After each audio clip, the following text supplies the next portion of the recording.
Hello traders.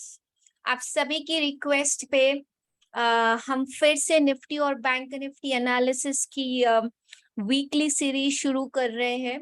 आपको हफ्ते में 2 वीडियोस निफ्टी और बैंक निफ्टी एनालिसिस पे वापस मिलेंगी, ताकि आपको निफ्टी, बैंक निफ्टी और हम कुछ चुनिंदा स्टॉक्स के बारे में भी आपको बताएंगे, जिसमें आपको प्रॉफिट के अवसर मिल सकते हैं, सीखने को मिल सकता है, बाजार को समझने का मौका मिल सकता है और बहुत सारी प्रॉफिट अपॉर्चुनिटीज भी मिल सकती हैं। सो हमेशा की तरह हम प्राइस एक्शन की बात करेंगे। I take you through my chart और चार्ट्स पे हम CPR which is one of our strategy, central pivot range और मूविंग एवरेजेस को यूज करके we will draw an interpretation कि आने वाले कुछ दिनों में बाजार में क्या हो सकता है। जैसे कि आप सभी यहाँ देख सकते हैं, this is Nifty and this is the weekly chart of Nifty, right. तो पिछले हफ्ते हमने देखा था कि एक बड़ी कैंडल बनी थी निफ्टी में। Let me just hide the pivot points. Yes, you see here, पिछली बार एक छोटी कैंडल बनी थी और इस बार उसी कैंडल के बाद हमको एक डाउन साइड में फॉलो थ्रू मिला और उस फॉलो थ्रू के बाद बाजार वीकेंड पे जाते जाते नीचे से थोड़ा रिकवरी देके गया है। अगर आप सभी को याद हो, हमने एक ट्रेंड लाइन की पहले बात की थी। ये ट्रेंड लाइन बहुत ही पॉपुलर ट्रेंड लाइन है। यहाँ पे बाजार ऊपर गया और सभी को लगा कि अब ब्रेकआउट आ गया ट्रेंड का। जैसे हम हमेशा कहते हैं आपको कि ब्रेकआउट तब तक वैलिड नहीं होता जब तक वो एवरेजेस के पास से नहीं निकले, और अगर ब्रेकआउट के बाद प्राइस वापस उसी जोन में आ जाती है तो it's a fake out, right. तो अभी जिस तरीके का यहाँ पे है, जब तक हम वापस 18,000 के ऊपर क्रॉस नहीं करते, it looks like a fake out in the Nifty, at least for the short term traders, ठीक है। दूसरी बड़ी बात यह है कि जब हम ऊपर जा रहे थे, राइट, तब हमने 200 पीरियड मूविंग एवरेज को यहाँ पे क्रॉस किया। अगर आप सभी को वो लेवल याद हो, 17,172 का लेवल था, तो 17,150 200 के आसपास हमारा 200 पीरियड मूविंग एवरेज है। उससे हम ऊपर गए, वहां से हमने 18,000 तक की रैली देखी। एक कहना चाहिए कि 800 पॉइंट की एक मूवमेंट आई और उसके बाद वापस एक हमने फॉल देखा। अभी सिंगापुर निफ्टी लगभग 215 पॉइंट नेगेटिव दिखा रही है।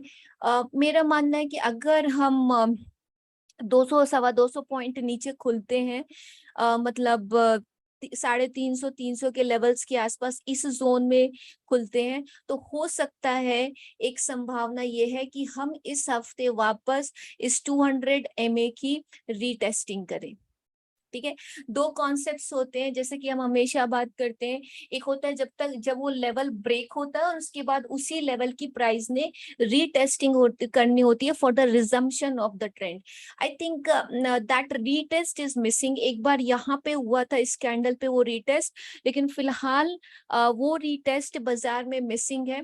I think Nifty can come down till 17,150 to 125 into this zone, और एक बार इसने 200 की MA की टेस्टिंग करके ये वापस ऊपर की तरफ जा सकती है।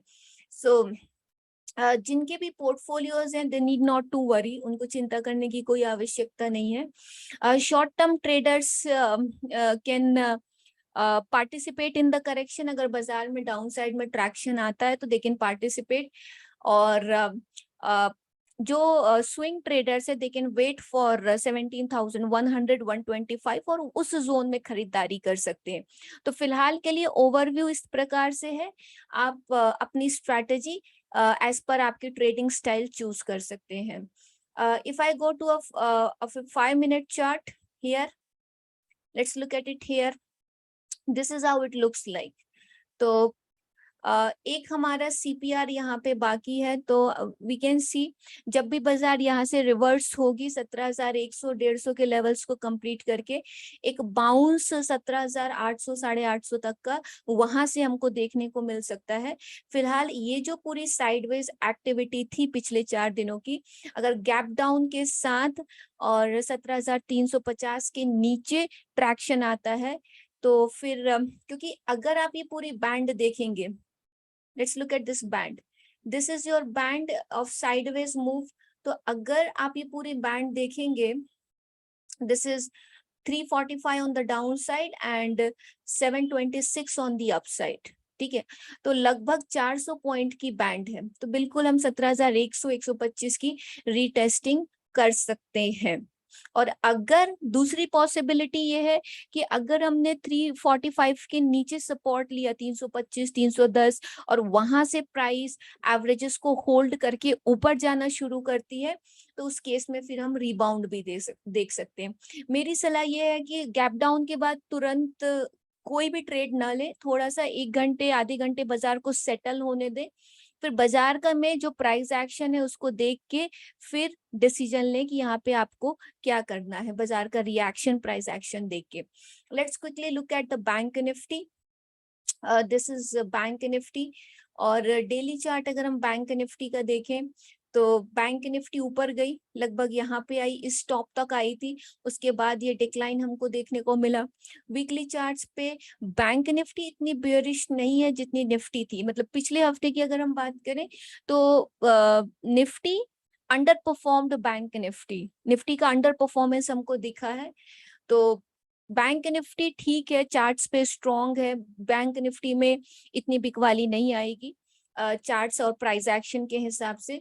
तो मेरा आप सभी को ये सलाह है कि अगर आप शॉर्ट के मौके देख रहे हैं तो वहां पे देखिए जो वीक है, जैसे कि निफ्टी ने पिछले हफ्ते थोड़ा वीक परफॉर्मेंस शो किया, और अगर आप बाइंग के अवसर देख रहे हैं, अपॉर्चुनिटीज देख रहे हैं, तो वो बैंक निफ्टी में देखिए जहाँ पे निफ्टी थोड़ा सा बैंक निफ्टी जहाँ पे ज्यादा स्ट्रांग लग रही है।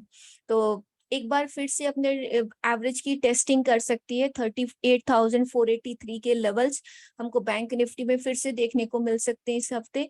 और अगर बैंक निफ्टी 38,300 के नीचे सस्टेन करना शुरू कर देती है, then in that case we can come back to this level which is 37,300।